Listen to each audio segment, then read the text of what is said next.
Hello students, welcome to Deepika technical classes. पिछली building drawing की class में हमने पढ़ा था spread footing foundation for a non loading wall और इस क्लास में हम पढ़ने जा रहे हैं spread footing foundation for a loading wall. तो हमने नॉन लोडिंग वॉल में पढ़ लिया था कि जो हम फाउंडेशन बनाते हैं वो हम थंब रूल से, अगर हमें कोई भी डाटा अगर क्वेश्चन में गिवन नहीं होता है तो हम थंब रूल के अकॉर्डिंग यहाँ पे बेस कंक्रीट और उसकी थिकनेस प्रोवाइड कर देते हैं और बाकी ये जो प्रोविजन है स्टेप वो हम according to depth of foundation के हिसाब से हम उसको फाइंड आउट कर लेते हैं, डिटरमाइन कर लेते हैं। लोडिंग वॉल में जो संरचना पे ज्यादा ऐसी दीवारें, ऐसा वॉल जिसपे संरचना का भार आता हो, जैसे हमारा जो छत है उसका भार, हमारी जो कॉर्नर वाली, इसको एक्सटर्नल वॉल भी कहते हैं। लोडिंग वॉल को हम एक्सटर्नल वॉल भी कहते हैं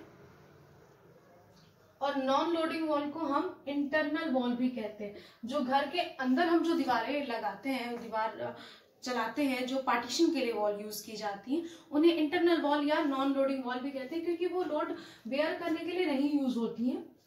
बेयर करने वाली लोड हमारी जो मेन स्ट्रक्चर, सुपर स्ट्रक्चर का भार वहन करती है, जैसे हमारी जो छत का दीवार वहन करती है वो हमारी लोडिंग वॉल होती है। तो जब हम इसको नॉन लोडिंग वॉल के लिए जो हम स्प्रेड फुटिंग फाउंडेशन बनाते हैं, सेम टू सेम वैसे ही सब कुछ करेंगे। फिर यहाँ पे हम आगे क्या करेंगे, जैसे हम डीपीसी प्रोवाइड करते हैं वैसे ही डीपीसी प्रोवाइड करेंगे।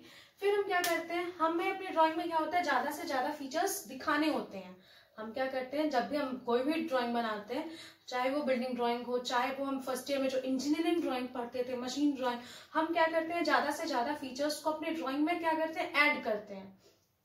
तो जैसे कि हम दीवार खड़ी कर रहे हैं, अब सपोज ये हमारा प्लिंथ लेवल है, जहाँ पे भी हम खड़े हैं ये हमारा प्लिंथ लेवल है और यहाँ पे हमने क्या किया, डीपीसी प्रोवाइड कर दिया। अब हम दीवार चला रहे हैं, ठीक। तो अब दीवार चला रहे हैं तो हमें पता है यहाँ पे दरवाजा है, यहाँ पे डोर दिया हुआ है, तो हमें पता है यहाँ हम इसको क्रॉप करेंगे तो हमें दिखेगा, मतलब जो हमारा साइड से हम अपना फाउंडेशन क्रॉप करेंगे तो हमें दीवार का भी जो क्रॉप या क्रॉस सेक्शन है वो दिखाई देगा। और हमें पता है जो डोर का साइज होता है, एक्चुअल स्टैंडर्ड साइज होता है, जो भी हमारा डोर का स्टैंडर्ड साइज होता है वो 1.2 मीटर इंटू 2.1 मीटर होता है। तो हम क्या करेंगे, यहाँ पे 2.1 मीटर की दूरी पे क्या करेंगे, यहाँ डोर का क्रॉस सेक्शन बना देंगे। ये हमारा डोर का क्रॉस सेक्शन हो जाएगा। आप अगर चाहे तो यहाँ पे लकड़ी का सिंबल प्रोवाइड कर सकते हैं, मैंने नहीं प्रोवाइड किया है।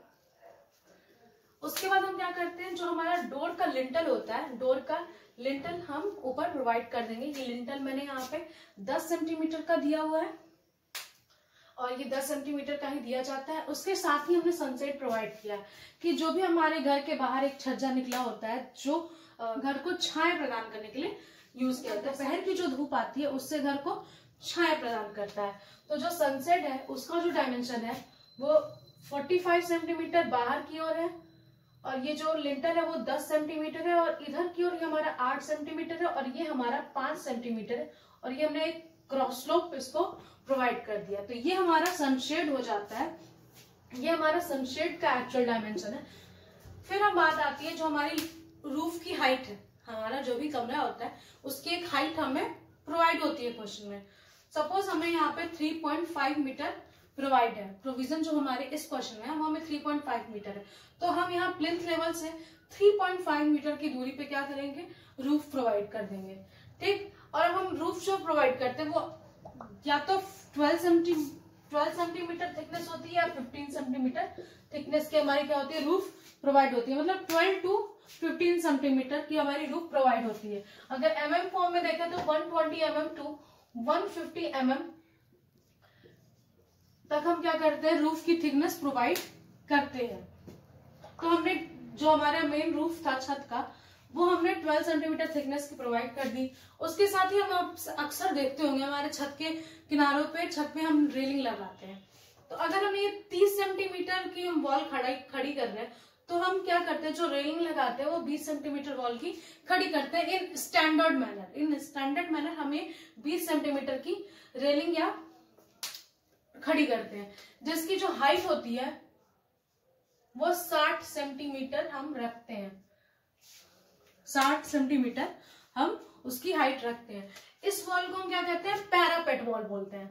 इस वॉल को हम पैरापेट वॉल बोलते हैं। जो रेलिंग के छत के किनारों के लिए यूज की जाती है उसको हम पैरापेट वॉल बोलते हैं।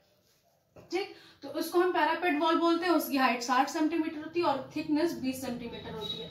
तो ये आपका एक बन गया लोडिंग वॉल के लिए स्प्रेड फुटिंग फाउंडेशन।